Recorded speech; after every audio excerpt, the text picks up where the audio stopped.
పువ్వులన్నింటిలో కల్లా అందమైన పువ్వు జిల్లేడు పువ్వు. ఎవ్వరు వాటిని నెత్తిలో పెట్టుకోరు, ఎవరు వాటిని దేవుళ్ళకి దగ్గర పెట్టరు. ఎంత అందమైందో! ఏదే జిల్లేడు పువ్వు అనుకోవద్దు. బైబిల్ గ్రంథములో మించినటువంటి దేవుడు ప్రపంచంలోనే లేరు. దేవుని గ్రంథములో ఉన్నటువంటి పరిశుద్ధమైనటువంటి దేవుడు పలికిన పలుకులన్నీ పరిశుద్ధ గ్రంథంలో రాయబడినాయి. పాత నిబంధన క్రొత్త నిబంధనలను ఒక గుడ్డలో వేసి పిసికితే వచ్చేదే ప్రేమ. దేవుడు ఎవరు అంటే ప్రేమించేవాడు, ప్రేమ కలిగినవాడు. ఆయన రూపము మీదే రూపము? దున్నపోతు రూపమా, ఏనుగు రూపమా, ఎలక రూపమా, చేప రూపమా, పక్షి రూపమా? ఏ రూపము? మానవ రూపం. దేవుడు రూపం ప్రేమ స్వరూపి.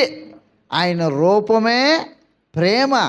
ఆయన చూపులు, ఆయన మాటలు, ఆయన పనులు, ఆయన జీవితం అంతా ప్రేమ ప్రేమ ప్రేమ ప్రేమ. దేవుడు ఎప్పుడు ఎవరిని నరకములు తోసేస్తాడో అని అనుకోవద్దు. ఆయన ప్రేమ కలిగిన వాడు. ఆయన పరిశుద్ధ గ్రంథములో రాయబడిన మాట ఏమంటే, రోజా. రోజా అంటే ఏమై తెలుగులో అంటారు? గులాబీ పువ్వు. గులాబీ పువ్వు రాణి పువ్వు. రాజు పువ్వు ఎవరు అడగొద్దు మీరు. రాణి పువ్వు. రాజు పువ్వు ఎవరు తర్వాత బైబిల్ గ్రంథంలోనే ఉన్నది. నేను షారోను పొలములో పూయు పుష్పము వంటి దానను అన్నారు. ఎవరు? షూలమెత్తి.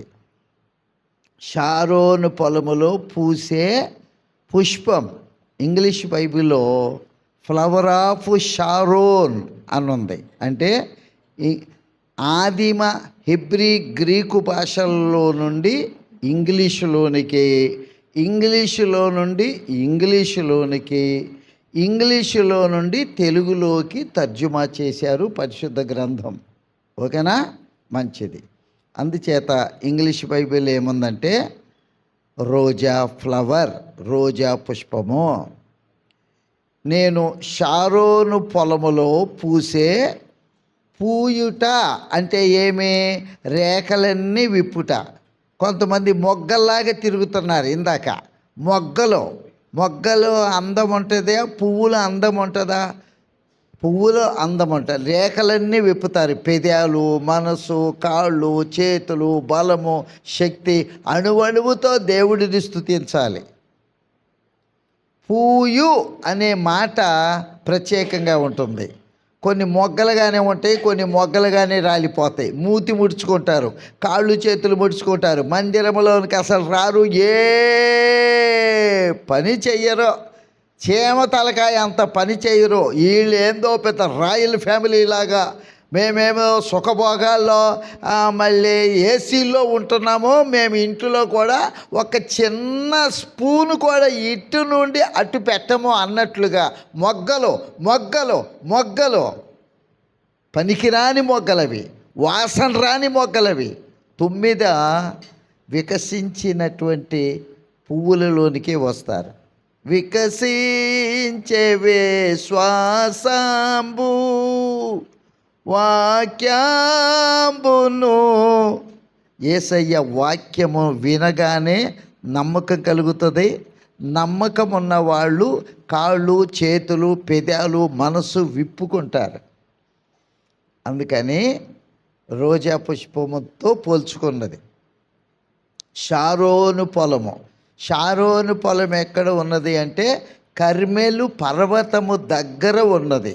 కర్మెలు పర్వతం అంటే ఏం జ్ఞాపకం వస్తుంది మనకి? ఏలియా సవాల్ చేసి 850 మంది సూర్యదేవుని యొక్క బయలు దేవతల దగ్గర సవాల్ చేశాడు. ఒరేయ్, మీరు దేవుడైతే, మీ దేవుడైతే దేవుడిని కనపడమనం. నా దేవుడు దేవుడైతే కనపడతారు. ఎందుకు రెండు రెండు తలంపుల మధ్య ఉంటారు, రెండు దేవతలు ఉంటారు. మన ఒక జాతి ఏమో దేవుడు, ఒక జాతి ఏమో బయలుదేవుడు.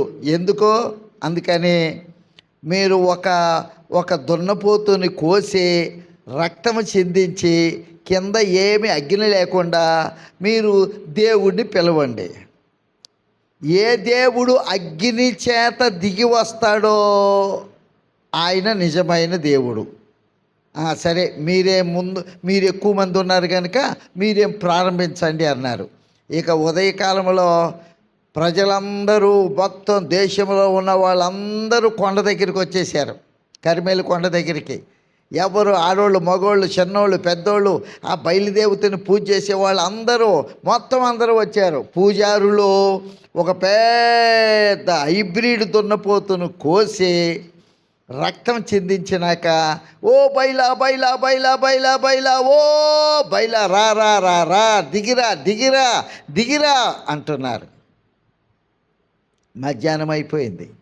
ఏలియా అంటున్నాడు, ఒకవేళ మీ బయలుదేవుడు ఊరెళ్ళాడేమో, నిద్రపోతున్నాడేమో, పని చేసుకుంటున్నాడేమో, లేపండి రా, లేపండి లేపండి అనగానే ఇంకా రోషం వచ్చి కత్తులు తీసుకొని రక్తాలు కోసుకున్నారు.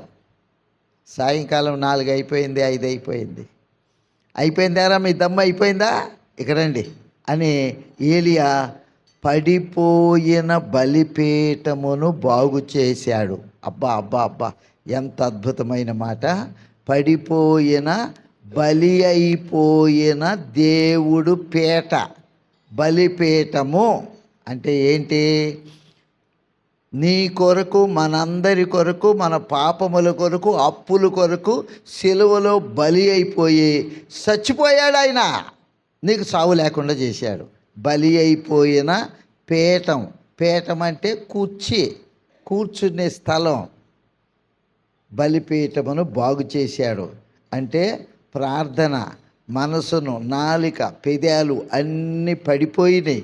కన్ను పడిపోయింది, నోరు పడిపోయింది, చెవులు పడిపోయినవి, పనికి మాలిన స్థలంలో పడిపోయినాయి, బంధువుల కొరకు ఇక ఏం చెప్పాలండి? పాడైపోయిన బలిపీఠమును బాగు చేసి ఒక ఎద్దును తీసుకొని దానిని కోసి 4 సార్లు 4 అంటే మానవుడు 4 సార్లు నీళ్లు పోసి నీ వాక్యము నీరయ్యుండే మా దాహము తీర్చుచుండే.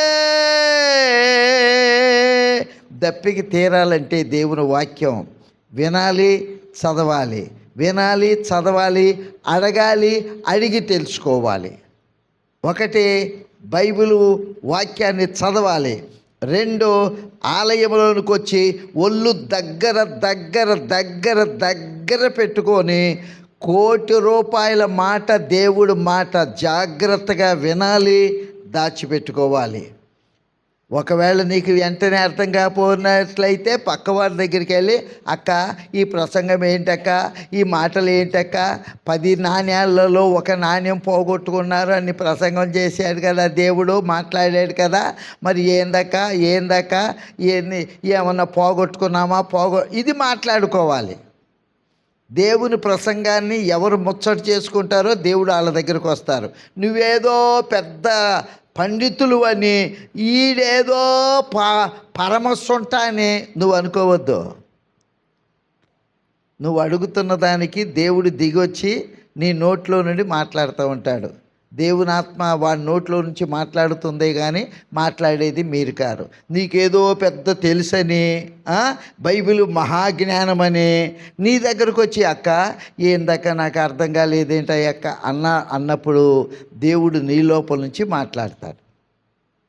4 సార్లు కడిగేసిన తర్వాత చిన్న ప్రార్థన చేశాడు. అబ్రామ్, ఇస్సాక్, యాకోబులు దేవా, నువ్వు దేవుడు అయి ఉన్నావని, నేను నీ బిడ్డనని, ఈ కార్యములన్నీ నీ సెలవు చేతనే జరిగిస్తున్నవని ప్రజలందరూ తెలుసుకున్నట్లుగా దిగిరా నాయనా అన్నాడు. చిన్న ప్రార్థన. అబ్రామ్, ఇస్సాక్, యాకోబుల దేవ. అబ్రాముని ఎందుకు తలంచాడు? అబ్రాము దేవుడు మాట విన్నాడు. ఇస్సాకుని ఎందుకు తలించాడు? నాన్న మాటకు ఎదురు చెప్పలా, లోబడ్డాడు. యాకోబుని ఎందుకు తలించాడు?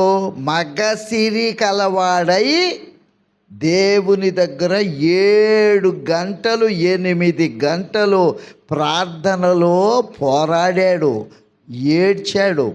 మగసిరి కలవాడై అని బైబిల్ గ్రంథంలో రాయబడి ఉన్నది. ప్రార్థన చేశాడు. ప్రార్థన చేసేవాడే మగాడు. మగ అంటే దగ్గర, ఆడ అంటే దూరం. ఈ భూలోకంలో ఈ మగ ఆడ అని అనుకోవద్దు సుమా, అర్థమవుతుందా?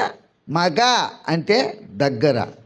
మందలో మగ గొర్రె పిల్ల ఉండగా అని బైబిల్లో రాయబడి ఉంది. ఓకేనా? అబ్రాహాము, ఇస్సాకు, యాకోబుల దేవా, నువ్వు దేవుడు అయి ఉన్నావని సహాయం చేయి అనగానే దేవుడు దిగి వచ్చాడు. అగ్ని మంటలతో దిగి వచ్చాడు. బలిమాంసమును కాల్చివేశాడు. మొత్తం వాళ్ళందరినీ కూడా చంపేశాడు. అయిపోయింది. అది కర్మేలు పర్వతం. కర్మేలు పర్వతముకు దగ్గరగా ఉండేదే షారోన్ పొలం.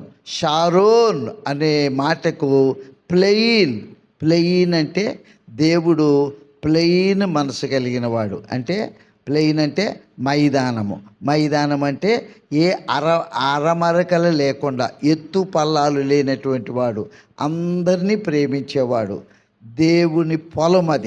అది షారోను పొలం అంటే పరిశుద్ధుడైన దేవుని పొలములో నేను రోజా పుష్పం వల్లే పూయిచున్నాను. అంటే కర్మేలు పర్వతము దగ్గర ప్రార్థన చేసే సంఘములో నా మట్టుకు నేను రోజా పువ్వు వలె ఉన్నాను. రోజా పువ్వుని ఎప్పుడైనా చూసారా? కింద అన్ని ముళ్ళే ఉంటాయండి. పైన అందముగా ప్రకాశిస్తున్నా అన్ని ముళ్ళే, అన్ని కష్టములే, అన్ని శ్రమలే, అన్ని బాధలే, అన్ని నిందలే. అబాబాబాబాబా, ఎన్ని ఉన్నప్పటికీ సంఘములో, ఇంటిలో, సమాజంలో, బంధువుల్లో, చుట్టాల్లో ఎన్నెన్ని ముళ్ళు ఉంటే ఏమి, పరలోకపు తండ్రి దగ్గర రేఖలన్నీ విప్పుకొని పరలోకములో ఉన్న దేవుడిని చూస్తూ ఉంటుంది. జాన్ కెన్నడీ అనే అమెరికా దేశము యొక్క ప్రెసిడెంట్ ఏమన్నాడంటే, ₹1,00,000 షూటు వేసుకున్నప్పటికీ నా కోటులో రోజా పుష్పము లేకపోతే ₹1,00,000 సూటు కూడా వేస్టే. ఎప్పుడైతే రోజా పుష్పము పెట్టుకుంటానో ₹1,00,000కి ₹10,00,000 విలువ అన్నాడు ఆయన. అందుకని నెహ్రూ గారు కూడా ఏం పెట్టుకునేవాడు? రోజా పెట్టుకునేవాడు. బైబిల్ గ్రంథంలో ఉన్నది. దేవుడి పిల్లలైన వాళ్ళు ఎవరెవరి కుటుంబంలోనైనా జబ్బులు, రోగాలు, కష్టాలు, కన్నీరు, బాధలు, చింతలు, వేదనలు, ముళ్ళు ఉన్నప్పటికీ నేను రోజా పుష్పం వలె ఉన్నాను. బైబిల్ గ్రంథములో రోజా ఎవరన్నారు ఈ మాట? షూలెమెత్తి అన్నారు. షూలెమెత్తి ఎవరు? యేసయ్యను నమ్ముకొని ఆరాధన చేస్తున్నప్పుడు వాళ్ళ ఇంట్లో ఉన్న బంధువులు, చుట్టాలు అందరూ అన్నారు, అమ్మాయి నీకు దేవుడు కావాలా, మేం కావాలా? నాకు దేవుడే కావాలి.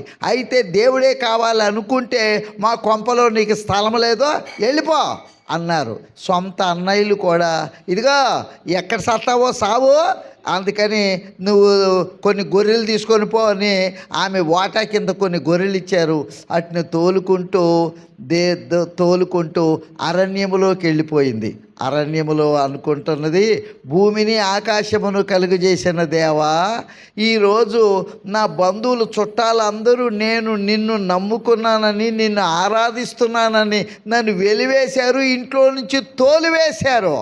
మనుషులు తోలివేస్తే నేను నీ దగ్గరకు వచ్చాను అని పాడేదా నాదు ప్రియుని జీవకాల మెలారణ్య యాత్రలో కృతజ్ఞతతో పాడేదను. కృతజ్ఞతాస్తుతులు చెల్లిస్తుంది. మనుషులు నిందించినా, వెలివేసినా, ఇంట్లోంచి తోలేసినా, మా ఇంట్లో నీకు స్థలం లేదు, నీ దేవుడు నీ కడుపులో ఉంటే మా ఇంటిలో మాత్రం నీకు స్థలం లేదని అరణ్యంలోనికి తోలివేసినప్పుడు దేవుడిని స్తుతిస్తూ ఉన్నది. కష్టాలు, కన్నీరు, బాధలు ఇంటిలో ఉన్నవారు, యజమానులే కానీ, అత్తలే కానీ, ఆడపడుచులే కానీ, ఎవరైనా నిన్ను మాటలతో హింసించి బాధించినప్పుడు దేవుడిని స్తుతించు. అరణ్యములోకి వచ్చింది. ఆ దేశములో ఉండిన రాజు సొలొమోను రాజు. ఆయనకి 60 మంది భార్యలు ఉన్నారు, 80 మంది ఉపపత్నులు ఉన్నారు. ఉపపత్నులని ఏమన్నారంటే ఉంపుడు కత్తెలు అన్నారు. ఇక ఆయనకి కన్యకులు బోళ్ళంతమంది ఉన్నారు. అయినప్పటికీ ఆయనకి వాళ్ళందరూ ఎట్లున్నారు? రాజకుమార్తెలో గులాబీ రంగు శరీరముతో, బులుగు బులుగు కన్నులతో, మళ్ళీ బంగారము లాంటి వెంట్రుకలతో, 6 అడుగుల ఎత్తులో అందముగా ఉన్నారు. కానీ ఆయనకి వీళ్ళందరిలో ఎవరిని పట్టపురాణి కింద చేయాలి అని అనుకొని ఒకరోజు మంత్రి గారితో చెప్పారు. మంత్రి గారు నేను 60 మంది ఉన్నారు, 80 మంది ఉన్నారు, ఇంకా చాలా మంది ఉన్నారు, కానీ నాకు అంతగా నచ్చలేదు. నేను మారువేషములో దేశమంతా కూడా తిరుగుతాను అని చెప్పి రాజ్యాన్ని మంత్రికి అప్పగించి గొల్లవాడి వేషం వేసుకొని, గోచి పెట్టుకొని, బొచ్చు బొంగళి కప్పుకొని, కట్టె తీసుకొని 10 గొర్రెలను తీసుకొని మేపుకుంటూ తోలుకుంటూ అరణ్యంలోనికి వచ్చాడు. అరణ్యంలోనికి రాగానే అరణ్యం అంటే తెలుసా మీకు అరణ్యం ఎక్కడుంది? తాడిపల్లిగూడెంలో ఉన్నదా, లేకపోతే పెత్తాడిపల్లిలో ఉన్నదా అరణ్యం అంటే ఏంటి? నల్లమల్ల అడవులు అని ఉంటాయి, చూసినారా? నల్లమల్ల అడవులు. అక్కడే వైఎస్ రాజశేఖర రెడ్డి గారు చచ్చిపోయారు. సరే, మంచిది. అడవులంటే పులులు ఉంటాయి, సింహాలు ఉంటాయి, నాగుపాములు ఉంటాయి, మరి చెట్లు భయంకరంగా ఉంటుంది, అడ్డదిడ్డంగా ఉంటాయి. అడవి అంటే క్రమంగా ఉండవండి. అడవి వేరు, తోట వేరు. తెలుసుగా మీకు? అడవి అంటే ఏంటి? అన్ని రకాలు ఉండేవి అడవి, అడ్డదిడ్డంగా పెరిగేది అడవి. కానీ తోట వేరు. కాయవే తోట, కమ్మని కాయలు, పండవే చెట్ట, తీయని ఫలములు. ప్రపంచములో అత్యధికమైన తీపి కలిగిన చెట్టు ఖర్జూరపు చెట్టు. తీయని కాయలు, పువ్వు తీయగానే ఉంటుంది, చిట్టికాయ తీయగానే ఉంటుంది, పెద్ద కాయ తీయగానే ఉంటుంది, పండు ఇంకా తీయగా ఉంటుంది. ఓకేనా? సరే, మంచిది. అడవిలోకి వచ్చాడు, గొర్రెలు తోలుకొని వెళ్తున్నాడు. ఏ వైపు నుంచి పులులు కానీ, సింహము కానీ ఏవైనా రావచ్చు. కట్టి తీసుకున్నాడు, బొచ్చు బొంగలు కప్పుకున్నాడు. గొల్లవాడి వేషంలో ఆయన బయలుదేరి గొర్రెలు కాపుకుంటా. గొల్లోళ్ళు ఎట్లా ఉంటారు? చెప్పులు ఉండవు, వాళ్ళకి బొచ్చు బొంగలు ఉంటుంది, కట్టె ఉంటుంది, తలపాకలు కట్టుకుంటారు, చొక్కాలు బట్టలు ఏమి ఉండవు, గోచెలు పెట్టుకుంటారు. వాళ్ళు పేదోళ్ళు. వస్తూ ఉంటే ఒక చక్కని పాట వినపడింది. పాడేదా నాదు ప్రియుని జీవకాలమెలారణ్య యాత్రలో, కృతజ్ఞతతో పాడేదను, కృతజ్ఞతతో పాడేదను. మీరు ఎక్కడ పాటలు పాడతారు? మందిరంలోకి వచ్చి చీకు చింత విచారం ఏమీ లేదు, మీకు మీ సారులు తెచ్చి పడేస్తున్నారు, 5 ఏళ్ళు లోపలికి వెళ్ళిపోతాయి. అందుకని వారానికి ఒకరోజు తళుక్కుమని మెరిసి చప్పట్లు కొట్టుకుంటూ సూపర్ పాటలు పాడుతూ ఉంటారు. కానీ ఆమె పరిస్థితి వేరు. ఎప్పుడు కృతజ్ఞతాస్తుతులు చెల్లిస్తుంది. నిందాల యందు స్తుతింతు, తొందరలందు స్తుతి. నిందలు వేశారు, తోలివేశారు, అవమానపరిచారు. పాట పాడుతూ ఉంటే సొలొమోను రాజుకి ఏందిరా ఈ అమ్మాయి ఏంటిరా పాట పాడుతుందని అక్కడికి వెళ్ళి చూస్తే కన్నుల్లో నుంచి కన్నీరు కారుతూ ఉన్నది. కన్నులు మూసుకున్నది పరలోకములో ఉన్న దేవుణ్ణి మూడో కంటితో చూస్తూ అబ్బబ్బబ్బబ్బబ్బబ్బా నా కష్ట తరంగములలో దుఃఖ సాగరములో నుండగా మీ కుడి హస్తము చాపి భయపడకని పలికి తీరే. ఆశ్చర్యమైపోయింది. చూచుటకు నీగురు అమ్మాయిలాగా ఉందనుకోండి, బొగ్గంత అమ్మాయిలాగా ఉంటుంది అనుకోండి, మీ అంత రంగేమి లేదు, పొట్టిగా ఉంది, మరి నల్లగా ఉన్నది, ఎంటుకలతో పాటు సమానంగా ఉన్నది. ఆ అమ్మాయిని చూడగానే ఆమె కన్నులు ఎమ్మటి కారుతున్న కన్నీరు చూడగానే ఆమె పెదాలలో నుండి పలుకుతున్న ఒక్కొక్క పలుకు చూడగానే నాకు ఉన్నారు మందకి మంద 60 మంది ఉన్నారు కోటలో, 80 మంది ఉన్నారు ఉపపత్నులు. ఓరి నాయన, ఎంతమంది ఉన్నప్పటికీ ఇంత కన్నీరు కారుస్తూ పాటలు ఎవరు పాడలేదే. దేవుడిని, నా దేవుడిని, నాకు సింహాసనం ఇచ్చిన దేవుడు, నన్ను గొప్ప రాజుగా చేసిన దేవుడు పాటలు పాడుతున్నది. ఎలాగ పాడుతుంది? కృతజ్ఞతాస్తుతులతో పాడుతున్న ఆమెను చూడగానే చాలా నచ్చింది ఈయనకి. అమ్మాయి, ఎవరు నువ్వు? సాక్ష్యం చెప్పింది. సాక్ష్యమిచ్చేదా నా స్వామి యేసు దేవుడనుచు సాక్ష్యమిచ్చేదా. మనుషుల గురించి, డాక్టర్ల గురించి, మందుని గురించి, ఆటోని గురించి, సోడకాయ గురించి, దమసప్పుని గురించి శతశతారం చెప్పకూడదు. సాక్ష్యం అనేది దేవుడి గురించి.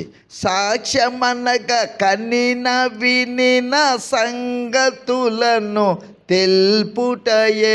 ఏది వింటున్నావు? ఎవరిని వింటున్నావు? ఎవరిని పాడుతున్నావు? ఎవరి దగ్గరికి వచ్చావు? ఆరాధనని ఎవరి గురించి చేస్తున్నావో ఆయనను గురించి, ఆయన గుణాలు, ఆయన వాక్యం, ఆయన ప్రసంగమును జాగ్రత్తగా విని సాక్ష్యమనగా కనిన వినిన సంగతులను తెలుపుటయే. సాక్ష్యమిచ్చు కొరకు నన్ను స్వామి రక్షించెననుచు. సాక్ష్యమే. ఎందుకు నిన్ను రక్షించాడు? ఎందుకు రక్షణ ఇచ్చాడు? ఎందుకు సాక్రిమెంట్ ఇచ్చాడు? ఎందుకు నిన్ను శవనిచ్చి పెళ్ళకు నడిపించాడు? ఆయనను గురించి చెప్పు, ఆయన గొప్పతనాన్ని గురించి చెప్పు. ఏది వింటున్నావు? ఎవరిని గురించి వింటున్నావు? ఎవరి ప్రేమను గురించి వింటున్నావో ఆయన గురించి చెప్పు. మనుషుల గురించి చెప్పొద్దు. దేవుడి గురించి చెప్పేవాడు మనుషుల గురించి చెప్పడం. దేవుడు చూచిన వాడు మనుషులను చూడడం. ఈ 11వ నెలలో నువ్వు మెల్లిమెల్లిలాగా ఉన్నావు కనుక జాగ్రత్తగా దేవుడి పాదాల దగ్గర మారు మనసు పొందు. బొచ్చు పురుగు సీతాకోక చిలుకగా మార్పు పొందుద్ది. ఎప్పుడో 13 రోజులు ప్రార్థన చేస్తుంది. దేవా యేసయ్యా, నా రూపం, నా మూతి ఎర్రగా ఉంది, నా ఒళ్ళంతా బొచ్చుగా ఉన్నది, నేను చిట్టి కాళ్ళు వేసుకొని నడుస్తూ ఉంటే నన్ను చంపేస్తారు నాయన. నా రూపం మార్చు నాయన, నా గుణం మార్చు నాయన, నా ఆకారం మార్చు నాయన, అవయవాలు మార్చు నాయన అని 13 రోజులు ప్రార్థన చేసుకున్నాక 14వ రోజున గూడును తెంచుకొని బయలుదేరి సీతాకోక చిలుక రెక్కలు వచ్చేస్తాయి. ఇదివరకేమో ఆకులు తిన్నది, ఇప్పుడేమో పువ్వుల మీద కూర్చొని ఆ పువ్వులలో ఉన్నటువంటి తేనెని పీక్కుంటూ ఉంటుంది. ఎంత అందమైనటువంటి రెక్కలండి. రెక్కలతో కాచుకొని ప్రార్థించే పక్షి వలే పైకెగరి. పక్షి 2 రెక్కలతో ఎగిరిపోయినట్లుగా ఎవరు కుడి చెయ్యి వలె ప్రార్థన చేస్తూ ఉంటారో, ఎవరు దేవుడు మాటలను జాగ్రత్తగా చదువుతూ గుండెలో దాచుకుంటారో, ప్రార్థన వాక్యం అనే 2 రెక్కలతో భూలోకములో నుండి పరలోక రాజ్యంలోనికి ఎగిరిపోతారు. హల్లెలూయా. మనము ఇందాక సౌందర్య అనే అమ్మాయిని జ్ఞాపకం చేసుకున్నాం. షూలమితి అనే మాటకు సౌందర్య అని అర్థం.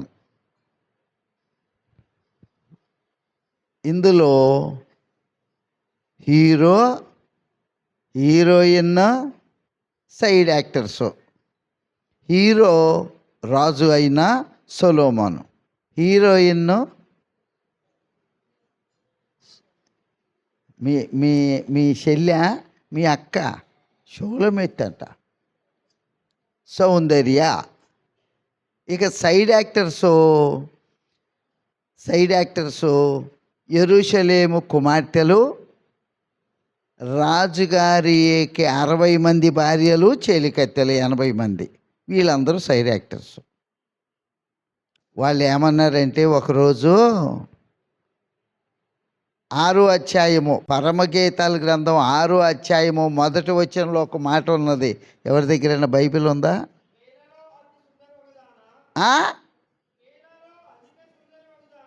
ఇంకోసారి.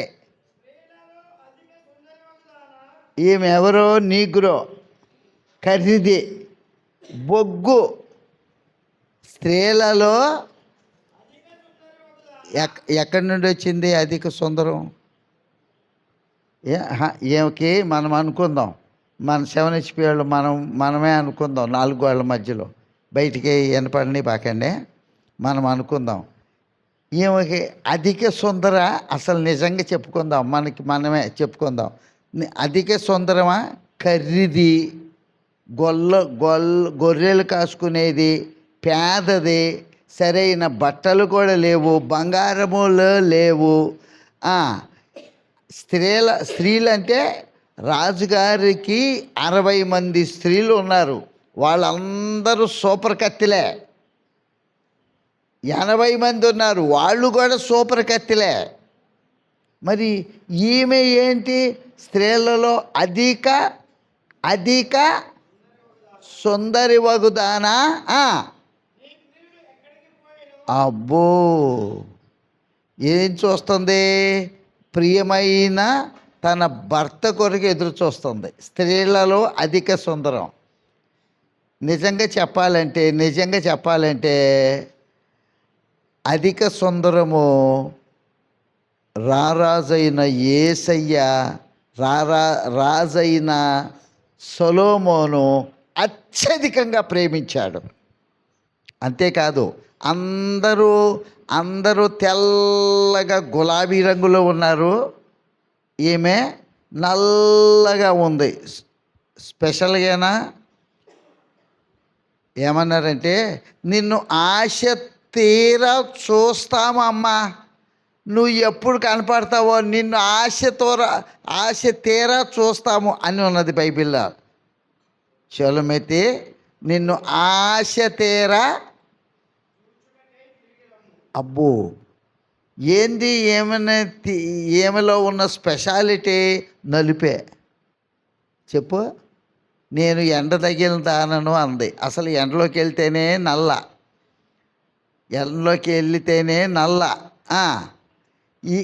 ఈమె అసలే నల్ల, ఖరీది, నీగ్రోలాగా నల్లగా ఉండదు. ఎండ తగిలితే ఇంకా మనందరము కూడా అంతే. నలుపు పాపానికి గుర్తు. ఏమేమన్నదో తెలుసా? ఒకరోజు, సంధ్యారాగము చూపట్టుచు చంద్రబింబమంత స్వచ్ఛమును, సూర్యుడి అంత స్వచ్ఛమైన కళలు కలదై. ఈమెకి సంధ్యారాగం అంటే ఏమి రాగమో? సంధ్యారాగమో. సూర్యుడు పొద్దున్నే వస్తూ ఉంటాడు. సూర్యుడు పొద్దున్నే వచ్చేటప్పుడు ఎట్లా ఉంటాడు? ఎప్పుడు సూర్యుని చూడలేదా మీరు? సూర్యుని ఎట్లా ఉంటాడు? ఎర్రగా ఉంటాడు. అంటే ఇప్పుడు ఏమంటుంది? ఇప్పుడు ఏమే సంధ్యారాగము చూపట్టుచు. అబ్బా, ఇప్పుడు నేను ఎర్రని దానను అంటుంది. సూర్యుడు మొట్టమొదటిగా ఎర్రగా ఉంటాడు, ఆ తర్వాత పసుపు రంగులో ఉంటాడు, ఆ తర్వాత తెల్లగా ఉంటాడు. షొలమెతే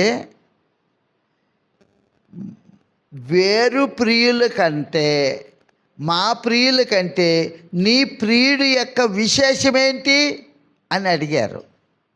ఈమె గొల్లవాడిని ప్రేమించింది. గొల్లవాడు ఎవరు? సొలొమోను గొల్లవాని వేషములో వచ్చారు.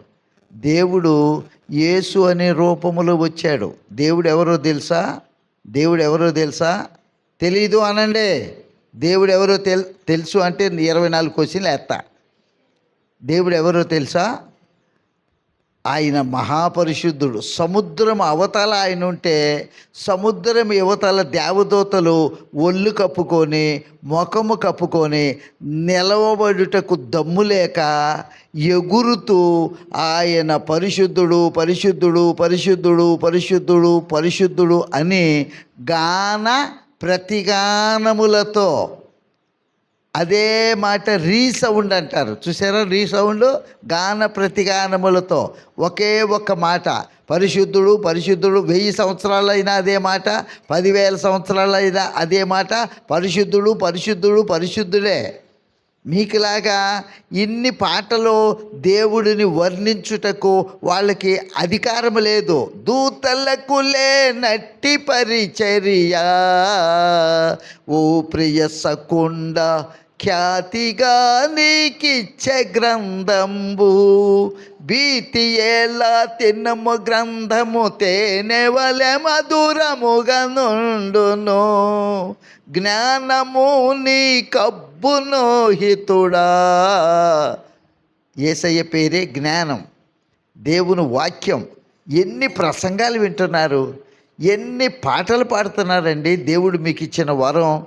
దూతలు అన్నారంట, యేసయ్య నిన్ను గురించి రాయబడిన గ్రంథాన్ని మేము చదువుతాము నాయనా, మాకు ఎవరైనా చదవండి, మేము వింటాము నాయనా అన్నారు. యేసయ్య అన్నాడు, మీరు దానిని వినటానికి వీల్లేదు, చదవటానికి వీల్లేదు, దానిని ముట్టుకోవటానికే అధికారం లేదు. మీరు పాలేరులరా, నా నోటి మాట చేత కలుగ చేయబడిన వారు, నా పిల్లలు. నేను రక్తమును కార్చాను. తల్లి పిల్లగాడికి పెట్టేటప్పుడు నీరు, రక్తము, ఆ తర్వాత శిశువు. ముందు నీరు, ఉమ్మనీరు, తర్వాత రక్తం, తర్వాత శిశువు. యేసయ్య నిన్ను నన్ను కనటానికి 3 గంటలు ఉమ్మనీరు, కన్నీరు మున్నీరుగా విలపించుచుంటివిగా. ఎంత ఏడ్చాడో! 3 గంటలు గెత్సేమనే తోటలో ఏడ్చాడు. ఆ తర్వాత సిలువలో దెబ్బలు,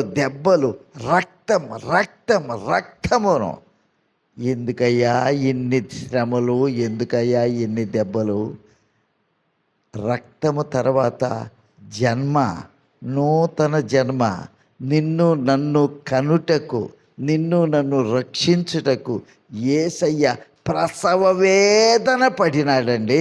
అబ్బాబాబాబాబా, నీరైపోయింది, రక్తమైపోయింది. ఆ తర్వాత యేసయ్య సిలువలో నీకు నాకు జన్మనిచ్చినాడు. కొత్త జన్మమెత్తినప్పుడే క్రైస్తవుండవు, క్రీస్తు రాజ్యానికి వారసుండవు. దేవుడు నీకు నాకు ఒక కొత్త జన్మనిచ్చుటకు సిలువలో మహాశ్రమలు పొందాడు. ఓకేనా? స్త్రీలలో అధికమైన సుందరం ఎట్లొచ్చిందంటే, ఎంత నల్లగా ఉన్నదో అంతగా ప్రేమించాడు. వేరు ప్రియుల కంటే నీ ప్రియుడి యొక్క గొప్పతనం ఏంటమ్మా అన్నారు. అప్పుడు ఏం చెప్పింది? నా ప్రియుడు ధవళవర్ణుడు. ఆయన మాటలు, ధవళం అంటే తెలుపు, రత్నం అంటే ఎరుపు. ధవళవర్ణుడు రత్నవర్ణుడు రత్న వర్ణుండు నా ప్రియుడు, అవని 10,000 అతి కాంక్షణీయుండు. ఎవరు ఆయన కిలలో సమరూప పురుషుండు.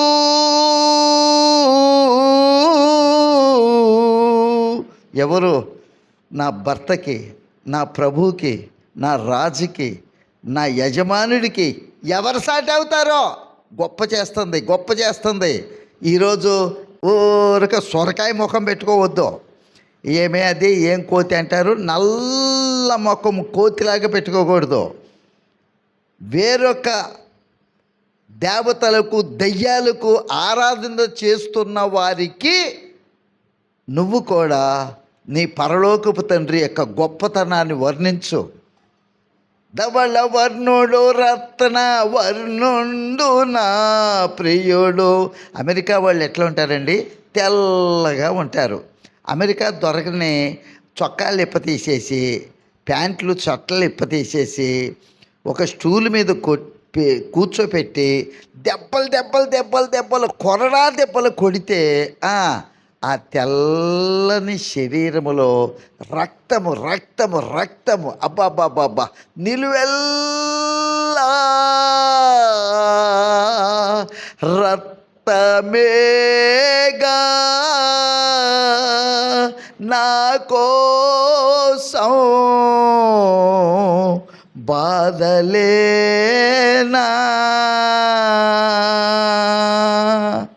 యేసయ్య కొరకు బాధలు అనుభవించు. అదే దేవుడు నీకు ఇచ్చిన వరం. డబ్బు కాదు, ఆస్తి కాదు, బంగారం కాదు. యేసు నీ కొరకు నిన్ను సంపాదించుకొనుటకు నేను యెహోవా దయ వలన ఒక నరుడిని సంపాదించుకున్నాను అన్నారు. హవ్వ ఏమన్నారు? తొలి సంతానమును ఏమన్నారు? యెహోవా దయ వలన ఒక మానవుడిని సంపాదించుకున్నాను.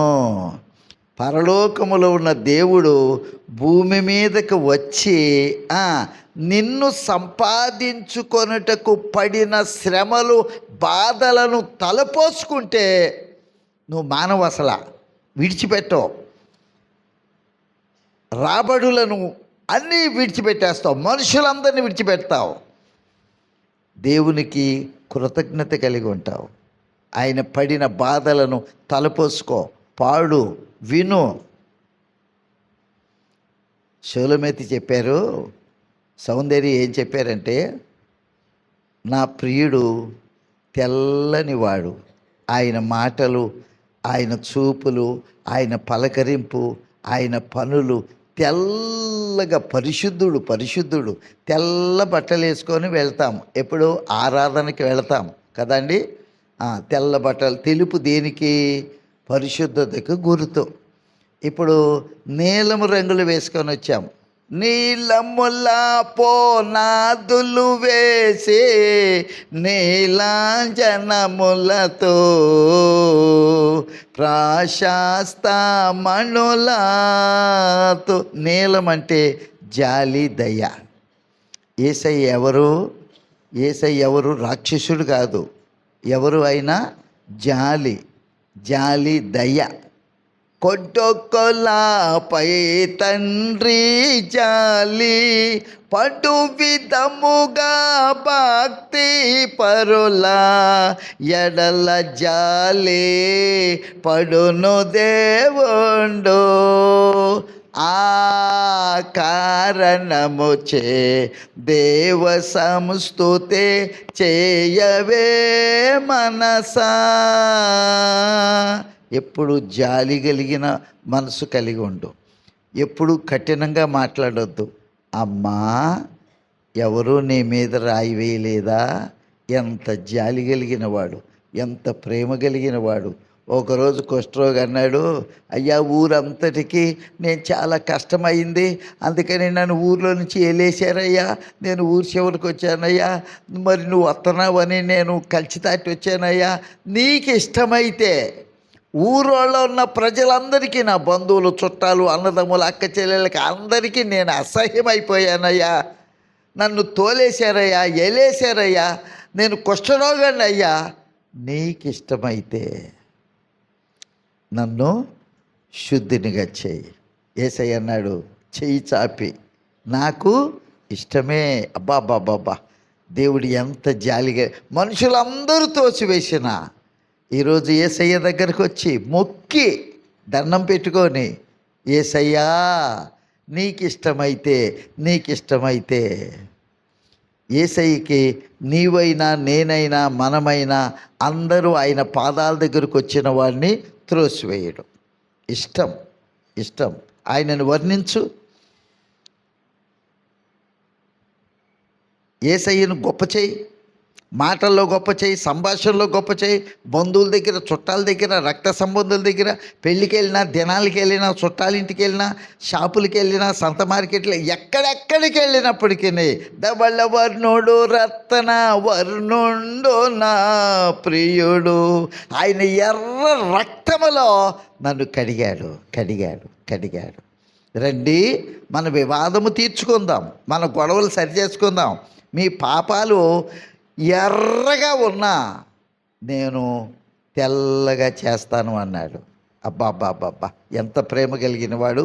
మన పాపములు ఎర్రగా ఉన్నా కానీ ఆయన సిలువ దగ్గరకు రాగానే కన్నీళ్లతో దండం పెట్టుకొని, యేసయ్యా నన్ను క్షమించు పాపిని అనగానే దేవుడు నిన్ను కడిగి పరిశుద్ధులుగా చేశాడు.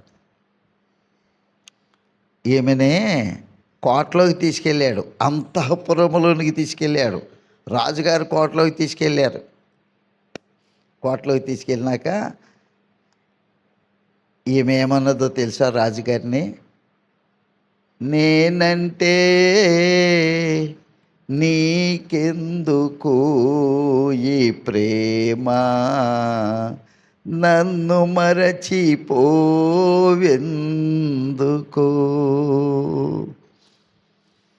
ఇంతమంది 60 మంది రాణులున్నా, 80 మంది ఉపపత్నులున్నా, ఎంతమంది కోటలో ఉంటే, రాజుగారండి నా మీద మీకు ఎందుకండి ఇంత ప్రేమ? వాళ్ళలో ఉన్న అందము ఉన్నదా, వాళ్ళలో ఉండిన రంగు ఉన్నదా, వాళ్ళలో ఉన్న రూపం ఉన్నదా, ఆకర్షణ ఉన్నదా, ఏమున్నది? అప్పుడు ఆయన అన్నాడు, ఏమీ లేదనే నేను నిన్ను ప్రేమించాను. పరలోకములో ఉన్న యేసయ్య పరలోక రాజ్యానికి నిన్ను దత్తత చేసుకున్నాడు. ఏముందని? ఏమీయులేని వాడాను నేను, నీకేమి అర్పింతునో,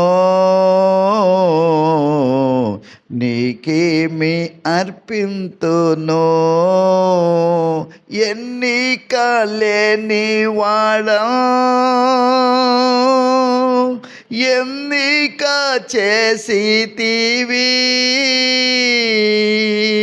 పరలోక రాజ్యానికి దేవుడు నిన్ను ఎన్నిక చేసుకున్నాడు. ఎన్నికలు వచ్చినప్పుడు ఆంధ్రప్రదేశ్ అంతా కూడా కలిపి ఒక మంత్రిని ఎన్నుకుంటారు, ఇండియా దేశం అంతా కూడా కలిపి ప్రధానమంత్రిని ఎన్నుకుంటారు. అబ్బాబ్బాబ్బా, పరలోకములో ఉన్న దేవుడు భూలోకములో నల్లగా ఉన్న నిన్ను పరలోక రాజ్యమునకు ఎన్నిక చేసుకున్నాడు. హల్లెలూయా. తెల్లని దేవుని పక్కన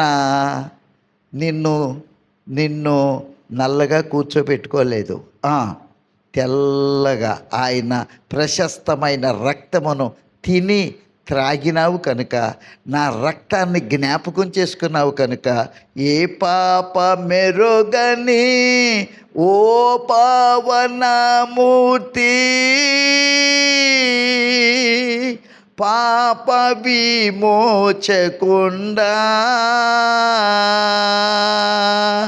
నువ్వు కన్నులు మూసుకొని యేసయ్యన సిలువను రక్తాన్ని జ్ఞాపకం చేసుకొని పాడుతూ ఉంటే ఆయన రక్తములో నిన్ను కడిగేశాడు. నల్లదనము పోయింది, పాపము పోయింది, నలుపు పోయింది. తెల్లని యేసయ్య పక్కన నిన్ను తెల్లని వానిగా చేశాడు. హల్లెలూయా, హల్లెలూయా. ఆయన ప్రశస్తమైన రక్తము ప్రతి పాపమును, ప్రతి నలుపును కడిగి కడిగి పరిశుద్ధునిగా చేస్తుంది. గులాబీ ఏమని పోల్చుకున్నది ఈమె? దోలదొండ చెట్టుకి కాసిన పువ్వుగా పోల్చుకోవాలా, జిల్లేడు చెట్టుగా పోల్చుకోవాలా. ఏమనుకున్నది? నేను షారోను పొలములో పూసే మొగ్గ కాదు పూసే పుష్పము వంటిదానను. షారోనులో వికసించిన రోజా పువ్వు ముట్టుకుంటే గరుకుగా గట్టిగా ఉంటుందా, లేకపోతే స్మూత్గా మెత్తగా ఉంటుందా? మెత్తగా ఉంటుంది. మీరు పువ్వు చూశారు కదా, ఆకులు రెమ్మలు కాదు, ఆకులు ఏమంటారు దాన్ని, రేఖలు డెలికేట్ అండి. ఇట్లా పట్టుకుంటే ఊడిపోతాయి. కొంచెం సేపటికి ఆ పువ్వుగా ఉన్నప్పుడు రేఖలన్నీ ఎందుకంటే చాలా మెత్తగా ఉంటుంది. మెత్తగా మాట్లాడాడు యేసయ్య. మెత్తని మనసు కలిగి ఉండాలి. ఈరోజు నువ్వు కానీ, నేను కానీ, మనము కానీ షారోను పొలములో ప్రార్థన చేసే వారి లోపల దేవుని పాదాల దగ్గర ప్రార్థించే పుష్పాలుగా, ప్రార్థించే వారిగా ఉండాలని దేవుడు ఆశపడుతున్నాడు. నువ్వు కూడాను, నేను పరిశుద్ధుల్లో ఉంటాను, ప్రార్థించే వారిలో ఉంటాను, శవనెచ్చిపోయి వారిలో ఉంటాను. శవనెచ్చిపోయి వారిలో నేను పెదాలు, నాలుక, మనసు వికసించిన రోజా పుష్పమా. స్మూత్గా ఉంటుంది, గరుకు ఉండదు, కఠినత్వం ఉండదు. ఎప్పుడైనా మీరు ఫోటో తీసేటప్పుడు ఎప్పుడైనా చూసారా? ఎప్పుడైనా ఫోటోలు దిగారు. వాడు ఫోటో తీస్తున్నప్పుడు మిమ్మల్ని ఏమంటాడంటే, అమ్మా కోతిలాగా ముఖం పెట్టుకో, కొంచెం ఏడు ముఖం మెల్లిలాగా పెట్టుకో, పళ్ళు బయట పెట్టు, నాలుక బయట పెట్టు అంటాడా? అన్నాడు. ఏమంటాడు? స్మైల్ ప్లీజ్ అంటే కోతిలాగా ఉన్నావు, నీ ఏం చెయ్య నువ్వు, నవ్వు అంటాడు వాడు, ఫోటో తీసేవాడు కూడా. యేసయ్య ఎప్పుడు ఆయన పిల్లలమైన మనలను నవ్వుతూ ఉండాలని, సంతోషంగా ఉండాలని కోరుతున్నాడు. సాత్వికం, దీన్ని ఏమంటారంటే మెత్తని మనసు, మెత్తని గుణము, సాత్వికం.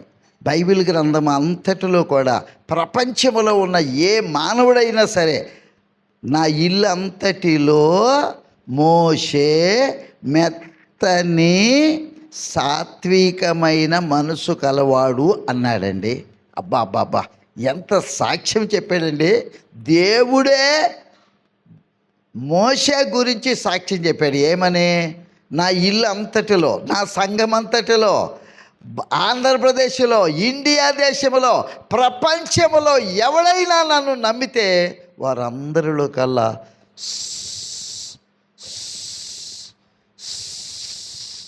మాట్లాడలా, గయ్యాలోళ్ళు మాట్లాడరా, చెప్పు, సాత్వికులు.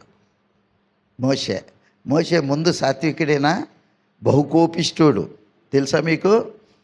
ఒక్క దెబ్బకు ఒకరిని చంపేశాడు.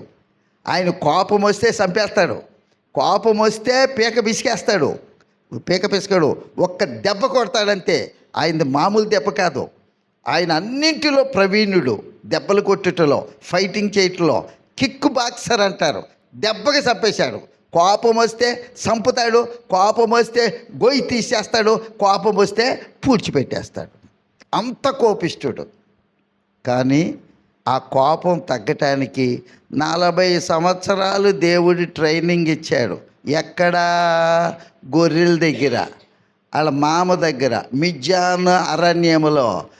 నువ్వు దేవుడు నీతో మాట్లాడుటకు, మోషే నేను నిన్ను కోరుకున్నాను, ఎన్నుకున్నాను, ఇశ్రాయేలీలను విడిపించటానికి ఏరుకున్నాను అని అంటే ఏమంటాడు? అవును, నువ్వు నన్ను కోరుకుంటావు, ఎందుకంటే అన్నీ పాస్ అయిపోయాను, అన్ని విద్యల్లో నేను ప్రవీణుడిని. ఆయన ఏమన్నారు బైబిల్ ఆయన గురించి ఏమన్నారంటే, మాటకారి, సకల విద్యలలో ప్రవీణుడు, అత్యంతకముగా మాట్లాడగలిగిన వాడు. నీ మాటలు, నీ ప్రావీణ్యత దేవుడికి పనికిరావు. అందుకని 40 సంవత్సరాలు ఎక్కడికి పంపించాడు? ఏసీలో బతికిన వాడిని అరణ్యంలోకి పంపించాడు. ఎన్నడూ గొర్రెలు గొర్రెలు కాయటము చేత కాదు. ఏసీలో కూర్చున్న బూసిగాడి కనుక మళ్ళీ సింహాసనంలో ఏలగలిగినటువంటి ఆధిక్యత ఉన్నది కనుక దేవుడికి భూలోకములో ఉన్న చదువు, జ్ఞానము, మాటకారి ఎందుకు పనికిరాదు. అందుకని ఏమన్నాడు తెలుసా? నువ్వు ఇశ్రాయేలుని విడిపించు అన్నాడు. అప్పుడు ఏమన్నాడు? నాకు మాటలు రావయ్యా అన్నాడు. బైబిల్ ఏముంది? అపోస్తల కార్యములో స్టెఫన్ అంటాడు, అబ్బా మోషే భూలోకములో ఉన్న చదువులన్నీ కూడా చదివాడు, ఆయనతో ఎవడూ మాట్లాడలేడు. అంత జ్ఞాని, అంతగా మాటకారి. కానీ ఇంత మాటకారి, ఇంత చదువులు దేవుడికి పనికిరావు. అందుకని అవన్నీ కూడా పసర కారటానికి, బుద్ధి జ్ఞానం రావటానికి 40 సంవత్సరాలు నలగగొట్టేసి అప్పుడు పొద దగ్గరకు వచ్చాడు. మోషే అప్పుడు సాష్టాంగపడ్డాడు. అప్పుడు దేవుడు సాక్ష్యం చెప్పాడు, మిక్కిలి సాత్వికుడు. జాగ్రత్త, అప్పుడప్పుడు కోపడతావు. చిరు కోపము సన్నగొడ్డు సరసోక్తులు. ఏ కోపము? ఏ కోపము? చిరుగు కాదు, చిగురు కాదు. చిగురు అంటే పళ్ళకి దగ్గర ఉంటుంది, అది చిగురు కాదు. చిరు కోపం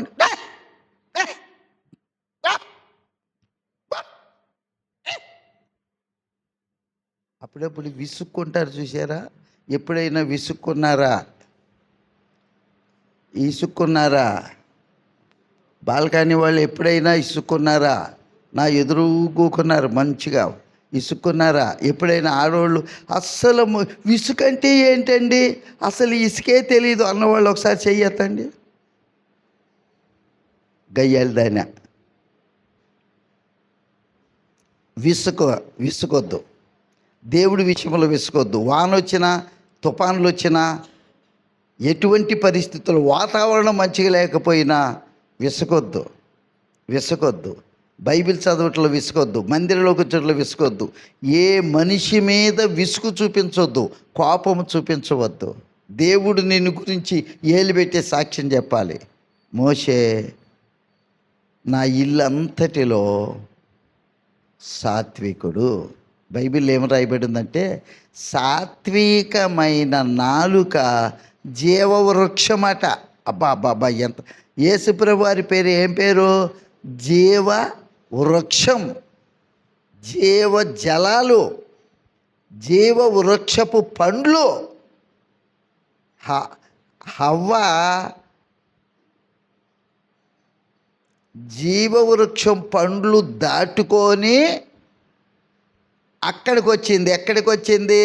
మంచి చెడ్డల పండు తిన్నది. అదేదో 4000 సంవత్సరాల నాడు కథ అయిపోయింది. ఇప్పుడు హవ్వ ఎక్కడైనా కనపడుతుందా మీకు? మీ ఊళ్ళో కనపడలే? షాపుల్లో కానీ, బస్ స్టాండ్లో కానీ ఎప్పుడు కనపడదా? లేదు, అయిపోయింది. ఇప్పుడు మంచి చెడ్డల పండు తింటే దిగంబరులు అయిపోయారు. అవునానండి. అవునా? నువ్వు మంచి వాక్యం వింటున్నావు, ఎప్పుడైనా ఎవరి దగ్గరైనా చెడ్డ మాట వింటున్నావా? ఈ పండు తింటున్నావు చెవులతో. దేవుని వాక్యమును, పరలోకము నుండి దిగి వచ్చిన జీవాహారమైన ఈ వాక్యాన్ని తింటున్నావు. అదే చెవులతో సైతానుగాడి మాట వింటున్నావు. మంచి చెడ్డలు, నీ లోపల ఫుల్ మంచి ఉన్నదా? నేను చాలా మంచిదాన్ని, చాలా మంచోడిని అన్నవాళ్ళు ఎవరైనా ఉంటే నిలబడండి, చేతులు చప్పట్లు కొడతాం. లేరా? పోనీ నేను ఫుల్లు చెడ్డదాన్ని, ఫుల్లు చెడ్డోడిని అని అంటారా? అది అనలేరు. అంటే నీ లోపల ఏముంది?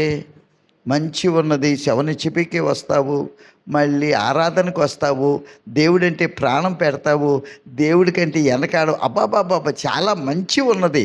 మంచితో పాటు ఏమున్నది అంటే నువ్వు ఏం తింటున్నావు, ఏం తింటున్నావు? ఆనాడేమో నోటితో తిన్నది ఎవరు? ఆనాడు ఎప్పుడు 4000 సంవత్సరాల క్రితం నాడు ఏదేను తోటలో హవ్వ పండు తిన్నది, నోటితో తిన్నది. ఈనాడు నువ్వు చెవులతో తింటున్నావు. నోటితో తిన్న వాళ్ళందరూ ముసలైపోయి చచ్చిపోతారు. చెవులతో తిన్నవాళ్ళు పరలోకము నుండి దిగి వచ్చిన జీవాహారము నేనే. దేవుణ్ణి తింటున్నావు, మందిరంలో కూర్చున్నావు, చక్కగా దేవుని వాక్యాన్ని వింటున్నావు, దేవుని దగ్గర సమాధాన పడుతున్నావు, దండం పెట్టుకున్నావు, అలా మంచిగా ఉంది, చాలా మంచి. అబ్బాబాబా, ఆ మందిరంలో నీ అంత మంచోళ్ళు లేరండి. 7HP నువ్వు చాలా మంచే. నేను ఎప్పుడైనా మీరు చెడ్డోళ్ళు, చెడిపోయినోళ్ళు అనే దయ్యమోళ్ళు అని నేను అన్నానా? మీరు సూపర్ మంచే. కానీ అదే చెవులతో చెడ్డ మాట కూడా తింటున్నావు. ఆనాడు హవ్వ మంచి చెడ్డల పండు తింది, ఈనాడు మంచి వాక్యం వింటున్నావు, చెడిపోయిన మాట వింటున్నావు. కనెక్షన్ కట్ అయిపోయింది. గాలిపటానికి మానవుడికి దారం కట్ అయిపోయినట్లుగా ఏదేని తోటలో హవ్వకి దేవుడికి సంబంధం కట్ అయిపోయింది. తిను దినమున నిశ్చయముగా చస్తావు అన్నాడు ఆయన మాట నిజం. చచ్చిపోయాడు, అంతే, చచ్చిపోయారు. అర్థమవుతుందా? అందుచేత ఈ దినము నుండి 11వ నెల నుంచి దేవుని పాదాల దగ్గర మంచి విను.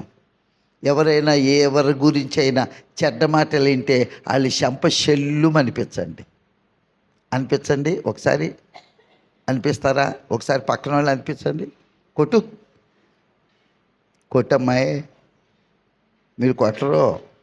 ఎంత బాగుందో, ఆహా, అమ్మో, అలాగా. నేను ఊరు వెళ్ళిపోయినాక బోళ్ళంతమంది వచ్చారంట కదా, ఇంట్లో జనం అంట, వాళ్ళ ఆమెను కొట్టారంట పోలీసు. నాకు అన్నీ కూడా టైల్ పార్టీ నుండి శుభం దాకా అన్నీ పోసుకొచ్చినట్లుగా చెప్పు అంటే ఇది చెబుతూ ఉంటే, ఈ పనికి మాలింది చెబుతూ ఉంటే, ఆ పనికి మాలింది సొల్లు అంతా కూడా 2 చేతులు పెట్టుకొని తేనె చీకినట్టుగా చీకుతూ ఉంటుంది. సిగ్గులేంది ఇది. చెడిపోయిన మాటను వింటున్న ప్రతి ఒక్కడు పక్కవారి యొక్క సొల్లు 2 చేతుల్లో పట్టుకొని చీకినట్లే. నేను ముగిస్తున్నానే.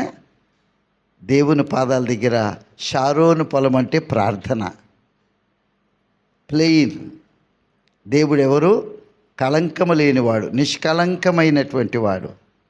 ఆయన పొలములో, ఆయన సంఘములో రోజా పుష్పం వలె, రోజా పుష్పము ప్రపంచములోనే క్వీన్. చాలా చూచుటకు అందముగా ఉంటుంది. ఇప్పుడు జిల్లేడు చెట్టు కూడా పువ్వే. దాన్ని ఎందుకు ముచ్చట పడ్డారు? మళ్ళీ బోళ్ళని పువ్వులు ఉంటాయి. తామర పువ్వు కూడా మంచిగానే ఉంటుంది. మరి ఎందుకని ముచ్చట పడ్డారు? రోజా, బైబిల్ గ్రంథములో రోజాని పోల్చుకున్నారు. పరిశుద్ధ గ్రంథములో రోజా అని ఉన్నది కనుక ప్రపంచంలోనే అందమైనది, చూచుటకు అందముగా ఉంటుంది. కానీ చూస్తే చాలా స్మూత్గా, మెత్తగా, సాత్వికముగా, మెత్తని మాటలు కలిగి, ఎప్పుడు కూడా కఠినముగా మాట్లాడొద్దు.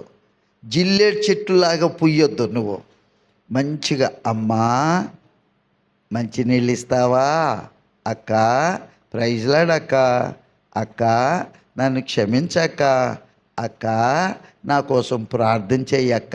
అబ్బా ఎంత మెత్తగా ఉన్నాయో. సాత్వికమైనటువంటి నాలిక.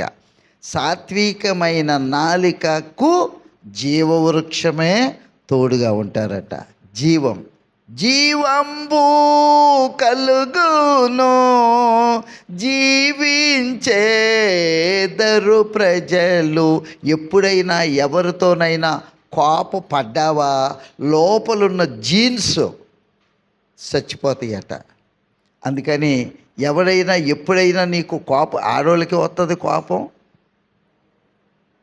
చెప్పట్లా, మగవాళ్ళకి వస్తుంది కోపం, ఆడవాళ్ళకి కూడా వస్తుంది కోపం, అవునా? అందుచేత మీరు కోడి మాంసాన్ని మూడు సంవత్సరాలకు ఒక్కసారి తినండి. కోడి మాంసం తింటే ఏమొస్తుందంట? కోపం వస్తుందని ఉందా? తిను, ఏమైనా తిను, కోపపడొద్దు. కోపపడితేనట 10 నిమిషాలు ఆయుష్ తగ్గిపోద్ది. ఎన్నిసార్లు కోపపడ్డావో 10 నిమిషాలు 60 పదులు ఆయుష్ తగ్గిపోద్ది. ఎందుకంటే వాళ్ళు సడన్గా చచ్చిపోతూ ఉంటారు, హార్ట్ అటాక్ వస్తూ ఉంటుంది, వాళ్ళు భూలోకంలో వెళ్ళిపోతూ ఉంటారు. ఎందుకంటే కోపపడ్డారు. కానీ యేసు ప్రభు వారు ఎప్పుడు కోపపడలా, ఓకేనా? అందుచేత షూలమెతి చెప్పారు, సౌందర్య చెప్పారు, నేను షారోను పొలములో పూసే పుష్పము వంటి పూయిట అంటే వికసించుట, రేఖలు విప్పుట. ఎప్పుడు కూడా ఇందాక పాట పాడుతూ ఉన్నారు, తిరుగుతూ ఉన్నారు, చాలామంది మొగ్గల్లాగానే ఉన్నారు, ముడుచుకొని ఉన్నారు. ముత్యాలమ్మ ఎందుకంటారో తెలుసా? మూతి ముడుచుకుంటుంది, అందుకనే అది ముత్యాలమ్మ. మా యేసయ్య నోరు తెరచి ఎలాగున బోధింపసాగాను. హల్లెలూయా! ఆయన కొండ మీద నోరు తెరిచాడు. ఆయన సిలువలో వేలాడుతూ ఆయన మరలా బిగ్గరగా కేక వేశాడు అని రాయబడి ఉన్నది. ఒకసారి కేక వేశాడు, రెండవసారి కేక వేశాడు. ఆయన బిగ్గరగా దేవుడిని స్తుతించేటప్పుడు, బైబిల్ చదివేటప్పుడు, ప్రార్థన చేసేటప్పుడు మీరు మెత్తగా మౌనముగా ఉండి బైబిల్ చదవద్దు. ఆవలింతలు వస్తాయి, నిద్ర వచ్చేస్తుంది. మౌనంగా మీరు ప్రార్థన చేయొద్దు. యేసు ప్రభువా, యేసు ప్రభువా, యేసు యేసు. అమ్మో, కళ్ళు తెరవగానే 3 గంటలు అయిపోతుంది. తండ్రి నేను చాలాసేపు ప్రార్థన చేశాను అనుకుంటారు. నీ ప్రార్థన నీ చెవుల్లోకి రావాలి, నీ ప్రార్థన నీకు వినపడాలి. ప్రస్తుతానికి మీరు అంతగా ఎదిగిన వారు కాదు. మౌనముగా మీరు ప్రార్థన చేయొద్దు. దుష్టుడైన సాతానుగాడు మీ దగ్గరకు వస్తాడు, నిద్ర పుచ్చేస్తాడు, మీ మనసును ఎటేటో తీసుకొని వెళ్తారు. మీరు గదిలోకి వెళ్ళి ప్రార్థన చేసుకుంటున్నారు అనుకోండి, వంకాయలో బీరకాయలో అని కూరగాయలు, వంకాయలో అబ్బాయి ఇక్కడ అమ్మాయి 2 కేజీలు వంకాయలను 1 కేజీ బీరకాయలు తీసుకొని, యేసు ప్రభువా నీకు ఎన్నో స్తోత్రం నాయన. అందుకే యేసయ్య అన్నాడు, మీరు గదిలోకి వెళ్ళినప్పుడు తలుపులు వేయండి. చెవులకి తలుపులు వేయాలి, మూతికి తలుపులు వేయాలి, మనసుకు కూడా తలుపులు వేయాలి. అంటే బయట నుండి ఏ శబ్దము లోపలికి రాకూడదు, లోపల నుండి ఏ ఆలోచన బయటికి వెళ్ళకూడదు. జాగ్రత్తగా వినండి, అర్థమవుతుందా? తలుపేసుకోమంటే ఏంటి? తలుపేసేసుకున్నారు, దొంగోడు లోపలికి రాడు, లోపలోళ్ళు బయటికి వెళ్ళరు. అలాగే మనస్సును కూడా మూసేయాలి. మనసులో ఎవ్వరి గురించి ఆలోచన చేయకూడదు, బయట శబ్దాలు వినకూడదు. హల్లెలూయా!